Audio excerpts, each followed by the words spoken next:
नमस्कार व्यूअर्स, मैं हूं अमीश देवगन और आप देख रहे हैं इस समय सीएनबीसी आवाज पे टक्कर का आज का एडिशन। हम होंगे कामयाब एक दिन वाले मंत्र के साथ विपक्ष अपनी एक और बैठक दिल्ली दरबार में करने जा रहा है, लेकिन दूसरी तरफ भारतीय जनता पार्टी और समूचा एनडीए पूरे इंडिया गठबंधन को यानी इंडिया अलायंस को सनातन विरोधी करार दे रहा है। इसी बीच यह बैठक हो रही है, सीटों पर आर पार हो रहा है और सीटों पर ही टक्कर हो रही है। तो आज सीएनबीसी आवाज पर जोरदार पॉलिटिकल वार प्रतिवार होगा या फिर कहे तो बड़ी टक्कर होगी सीएनबीसी आवाज के आज के एडिशन में।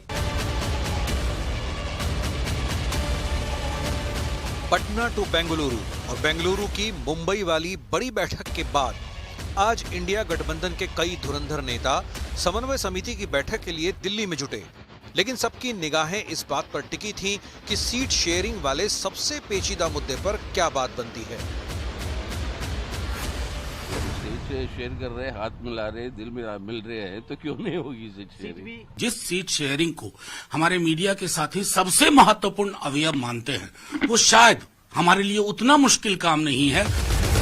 लेकिन दिल्ली वाली इस बैठक से ऐन पहले कांग्रेस और आप दोनों ने साफ कर दिया कि हरियाणा में हमारी राह जुदा जुदा है। आपने कहा कि हम विधानसभा चुनाव अकेले लड़ेंगे, तो कांग्रेस ने कह दिया कि हम लोकसभा भी अकेले लड़ेंगे। विधानसभा चुनाव निश्चित रूप से सभी सीटों पे लड़ेंगे, अच्छे से लड़ेंगे, अकेले लड़ेंगे तो अच्छा करेंगे हरियाणा में भी। जहाँ तक हरियाणा का सवाल है, हरियाणा में कांग्रेस पार्टी स्वयं में सक्षम है, 10 की 10 सीट कांग्रेस लड़ेगी। संयोजक पद से लेकर प्रधानमंत्री पद की उम्मीदवारी पर खींचतान भी जारी है, जिसे लेकर बीजेपी चुटकी ले रही है कि ये देश जो है वो रोटेशन के प्रधानमंत्री का बोझ अब सहने को तैयार नहीं है। अरमान तो आसमान पे हैं, लेकिन उसके बाद 24 में कहां जाएंगे जमीन पे पता लग जाएगा। और इसी बीच सनातन मुद्दे पर भी विपक्ष में फूट पड़ गई है। लगातार रामचरितमानस को लेकर बहुत सी बातें की गई, अब सनातन धर्म को लेकर कहा जा रहा है, तो क्या आपको लगता है ये पूरी प्लानिंग के तहत हो रहा है? पूरी प्लानिंग के तहत हो रहा है, षड्यंत्र के तहत हो रहा है। विदेशी ताकतें इनको बल दे रही हैं, भारत को कमजोर करने की साजिश रची जा रही है। जो इंडिया गठबंधन हुआ है उस केवल सनातन धर्म को अपमानित करने के लिए ही हुआ है। जब से एंटोनियो माइनो इस देश में आई हैं, एक साजिश के अंतर्गत इस देश में हिंदू विरोधी गतिविधि चल रहा है। लाख कोशिश कर ले सोनिया गांधी, हिंदू धर्म का न कभी बाल बांका हुआ था, न कभी बाल बांका होगा। लेकिन सवाल है कि कुछ विरोधाभासों के बीच इंडिया गठबंधन की बैठकों का दौर लगातार जारी है। ऐसे में सवाल है कि क्या 2024 में विपक्ष बीजेपी को कड़ी टक्कर देने वाला है? आज इसी सवाल पर होगी देश की सबसे बड़ी बहस। और अब वक्त है सुप्रसिद्ध विश्लेषण का। ये विश्लेषण देख लेते हैं 2024 की तैयारी का संपूर्ण विश्लेषण यानी 360 डिग्री विश्लेषण। पॉइंट नंबर 1, हमने इसको दो भागों में बांटा है। पहला INDIA गठबंधन और दूसरा बीजेपी यानी एनडीए। पहला पॉइंट, इंडिया का कुछ मतभेद के बावजूद बैठकों का दौर जारी है, ये एक पॉजिटिव साइन है। बीजेपी विपक्ष से निपटने के लिए कुनबा बढ़ाने की लगातार तैयारी कर रही है, एनडीए की एक बैठक भी कर चुके हैं। इंडिया यानी सनातन के खिलाफ जहर उगल रहे हैं कई नेता, जो बहुत भारी पड़ेगा और जिसका उत्तर से लेकर पश्चिम तक में एक बड़ा नुकसान हो सकता है। पूरे इंडिया को सनातन विरोधी साबित करने की भारतीय जनता पार्टी की रणनीति है, यानी एनडीए बीजेपी की। अब हम गठबंधन की तरफ आते हैं। केंद्र और राज्यों की लड़ाई में लगातार पेच फंस रहा है। आम आदमी पार्टी कहती है कि हमको दिल्ली चाहिए, कांग्रेस भी कहती है हमें दिल्ली चाहिए। आम आदमी पार्टी कहती है हरियाणा में हम अकेले लड़ेंगे, कांग्रेस भी कह रही है हम अकेले लड़ेंगे। बंगाल में दिक्कत है, इसी तरह की दिक्कत हमको बाकी राज्यों में भी देखने को मिलेगी, तो यह बड़ी बात है। केंद्र से राज्य तक एनडीए का एक सुर और एक ताल है, नेता भी एक है, एजेंडा भी एक है। सीट शेयरिंग, जहां तक इंडिया गठबंधन की बात है, वहां पर बात बन गई तो एनडीए को कड़ी टक्कर संभव है, लेकिन वहीं पेच दिखाई देता है। लेकिन दूसरी तरफ भारतीय जनता पार्टी और एनडीए ब्रांड मोदी के दम पर विपक्ष को मात देने की तैयारी है। G20 की जो बैठक हुई है उसको समूचे एनडीए ने पॉलिटिकली भी कैश करा है, क्योंकि G20 एक इस सरकार की, इस शासन की, एनडीए शासन की बड़ी कामयाबी है। लेकिन अब बड़ा सवाल स्क्रीन पर आएगा, और वो बड़ा सवाल है, क्या जो 2024 की तैयारी के बीच क्या सनातन विवाद समूचे विपक्ष पर, INDIA अलायंस पर भारी पड़ जाएगा? क्या सीट शेयरिंग का फॉर्मूला भी भारी पड़ जाएगा? आज इसी पर होगा जोरदार वार और जोरदार आर पार की टक्कर।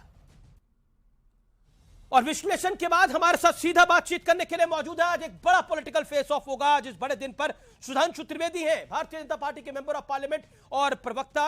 मेरे साथ संजय निरुपम जी हैं, कांग्रेस पार्टी के वरिष्ठ नेता। आपका अभिनंदन है संजय जी और सुधांशु त्रिवेदी जी। सवाल बहुत दो टूक है। क्या आपको लगता है सुधांशु त्रिवेदी, क्या आपको लगता है कि अब क्योंकि दिल्ली दरबार में इस अलायंस की मीटिंग हो रही है, लगातार मीटिंग हो रही है, और दूसरी तरफ आप बार बार कह रहे हैं ये गठबंधन जो है वो अहंकार से भरा हुआ है, ये गठबंधन जो है वो सनातन के विरोध में बन गया है, क्या आपको लगता नहीं है कि इनकी सीट शेयरिंग का मामला भी फिक्स हो सकता है और आपको कड़ी टक्कर मिल सकती है? देखिए अमीश जी, पहली बात, इनकी सीट शेयरिंग का इशू नहीं है, इनका तो स्टेट शेयरिंग का इशू है। सीट शेयरिंग तो छोटा मामला है, पहले तो तय हो जाए कौन किस राज्य में किससे भिड़ेगा और कौन किस राज्य में किसके साथ रहेगा। अभी बताइए, केजरीवाल जी ने अनाउंस कर दिया कि हम तो हरियाणा में अकेले लड़ेंगे। अब बताइए फिर ये क्या, पहले तो स्टेट शेयरिंग हो जाए। पंजाब में कांग्रेस के नेता कह चुके हैं कि नहीं हम तो चुनाव अकेले लड़ेंगे।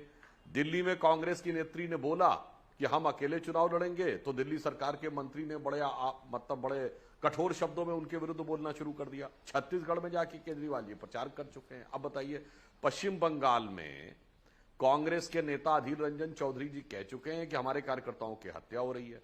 लेफ्ट के लीडर्स कह दिए कि नहीं, बंगाल में तो हम ममता से लड़ेंगे। अब ये बताइए, इसीलिए तो ये समझ में नहीं आ रहा, सीट शेयरिंग की बात तो छोड़िए, पहले तो स्टेट शेयरिंग तो तय हो जाए, कौन किसके साथ किस राज्य में रहेगा और कौन कहां लड़ेगा। दूसरा विषय, ये जो सनातन का विषय है ये हम थोड़ी लाए हैं, ये तो ये लाए हैं, हम कहां उठा रहे हैं इस विषय को। पहले बिहार में चंद्रशेखर जी बोलेंगे, शिक्षा मंत्री, फिर स्वामी प्रसाद मौर्य बोलेंगे, फिर जगदानंद सिंह बोलेंगे, फिर उसके बाद उदयनिधि स्टालिन बोलेंगे, उसके बाद राजा बोलेंगे, तब कर्नाटक के इनके मंत्री परमेश्वर बोलेंगे, उसके बाद फिर एक मंत्री बोलेगा कि साहब INDIA का तो जन्म ही सनातन को नष्ट करने के लिए हुआ। इसमें हम कहां हैं सीन में? जी, ये तो यही इस विषय को उठा रहे हैं और अपने दिल की असलियत को उजागर करते जा रहे हैं। जी, मैं संजय निरुपम का रुख करता हूं। संजय निरुपम, पहले इंडिया आपने बनाया, फिर बात आई कि अब भारत आएगा, फिर नई संसद का एक नया 5 दिनों का स्पेशल सेशन होगा, उस स्पेशल में नई वर्दी होगी। ये मामला लगातार एक गोल पोस्ट से दूसरे गोल पोस्ट पर जा रहा है। G20 की बैठक हुई है भारत के अंदर, जो कि बड़ी सक्सेसफुल हुई है। भारतीय जनता पार्टी क्लेम कर रही है कि ये सब कुछ उसके शासन में हुआ है, कांग्रेस कह रही है कि ये कामयाबी भारतीय जनता पार्टी की केवल कैसे हो सकती है। इन सब विरोधाभासों के बीच आपकी एक बैठक भी हो रही है, यानी आपकी गठबंधन की बैठक हो रही है, लेकिन बीजेपी कह रही है कि आपका एजेंडा सिर्फ एक है। देखिए, मुझे सबसे पहले इस बात की बहुत खुशी है कि मुंबई में जो इंडिया गठबंधन की तीसरी बैठक हुई, उस बैठक के बाद एक फैसला किया गया कि भाई एक कोऑर्डिनेशन कमेटी बनेगी और नियमित तौर पर कोऑर्डिनेशन कमेटी आपसी इश्यूज को रिजॉल्व करने के लिए, आपसी मुद्दों को हल करने के लिए बैठेगी। और उस हिसाब से आज यहां पर दिल्ली में कोऑर्डिनेशन कमेटी की पहली बैठक हो रही है। निश्चित तौर पर इस बैठक में बहुत सारे मुद्दे आएंगे, क्योंकि बहुत सारी पार्टियां हैं जो एक मंच पे आ रही हैं, और जब बहुत सारी पार्टियां एक मंच पे आएंगी तो बहुत सारे आपसी मतभेद होंगे, आपसी बहुत सारे इंटरेस्ट जो हितों के टकराव होंगे, उन टकरावों को दूर करने का एक कार्यक्रम होगा। तो निश्चित तौर पर उन टकरावों को दूर करना है। अभी सुधांशु जी जो कह रहे थे कि अलग अलग राज्यों में ये हो रहा है, देखिए लोकल इश्यूज रहेंगे, लेकिन एक बड़ा जो मुद्दा है ना देश के सामने, वो एक नेशनल मुद्दा है, राष्ट्रीय मुद्दा। और राष्ट्रीय मुद्दे के ऊपर एक इंडिया गठबंधन बना है, जिसके तहत अलग अलग राज्यों की क्षेत्रीय पार्टियां हैं, या फिर हमारी कांग्रेस जैसी पार्टियां हैं, और फिर उन सारी पार्टियों को एक मंच पे लाया गया है एक नेशनल मुद्दे पर एकजुट होने के लिए। और नरेंद्र मोदी जी की सरकार का जो कुशासन है, जिस सरकार की तरफ से आम आदमी का कोई ख्याल नहीं रखा जा रहा है, जिस तरीके से महंगाई बढ़ती जा रही है, बेरोजगारी बढ़ती जा रही है, एक पूरे देश में एक ध्रुवीकरण की राजनीति चलाई जा रही है, पूरे देश को मैं कह सकता हूं कि पूरे जाति, धर्म और मजहब के नाम पर तोड़ने का एक षड्यंत्र रचा जा रहा है। इसके खिलाफ एक राष्ट्रीय गठबंधन तैयार हुआ है, तो निश्चित तौर पर उस गठबंधन से मोदी सरकार को, भारतीय जनता पार्टी को बहुत ज्यादा तकलीफ है। इसलिए यहां तक तकलीफ है कि उनको इंडिया शब्द से नफरत हो गई। इंडिया शब्द से नफरत हो गई और इंडिया शब्द के खिलाफ वो खुल करके खड़े हो गए और अब भारत का प्रचार करें। ये वही बीजेपी है जो भारत के प्रस्ताव जब यूपी विधानसभा में आया था तो उसका इन्होंने विरोध किया था। ये वही बीजेपी है जिसने मोदी सरकार के आने के बाद लगातार मेक इन इंडिया और न्यू इंडिया और खेलो इंडिया और कूदो इंडिया और चलो इंडिया और पढ़ो इंडिया और स्किल इंडिया, पता नहीं क्या क्या किया था। तो भारतीय जनता पार्टी जवाब ले लेते हैं, तौर पर बहुत परेशान है। इसलिए लेकिन आप कह रहे हैं बड़ा मुद्दा बना करके पेश करके इंडिया को कमजोर करने की कोशिश जी सुधांशु शार्प रिप्लाई, वो कह रहे हैं कि आप इन तमाम चीजों को मुद्दा बना रहे हैं, ध्रुवीकरण आप करना चाहते हैं, जातिवाद आप करना चाहते हैं, इंडिया के नाम से आप घबराए हुए हैं, वर्दियां आप बदल रहे हैं, सदन में जो काम करने वाले ऑफिसर्स हैं। देखिए, मैं पहली बात तो हम ये कहना चाहेंगे, हम ध्रुवीकरण नहीं कर रहे हैं। ध्रुवीकरण इसलिए नजर आ रहा है कि दूसरा ध्रुव भी नजर आ रहा है, वरना इससे पहले सिर्फ इस्लामीकरण हो रहा था। ध्रुवीकरण कहां था, दूसरा ध्रुव कहां था? मैं विनम्रता से पूछना चाहता हूं। मैं बताता हूं ध्रुवीकरण क्या है। सुधांशु, एक सेकंड माफ करिए, मैं आपको 10 सेकंड बाद रोक रहा हूं, लेकिन मैं बताता हूं ध्रुवीकरण क्या है। मैं आपकी प्रेस कॉन्फ्रेंस आपको कोट करके बताता हूं। आपने एक प्रेस कॉन्फ्रेंस करी थी, if I remember correctly, 1 year back. आपने बोला 2014 से पहले यह देश आंशिक तौर पर इस्लामिक राष्ट्र था। आपने अपनी प्रेस कॉन्फ्रेंस में यह बात को बोला, जिसका स्ट्रॉन्ग ऑब्जेक्शन लिया कांग्रेस पार्टी ने और कई और विपक्षी दलों ने।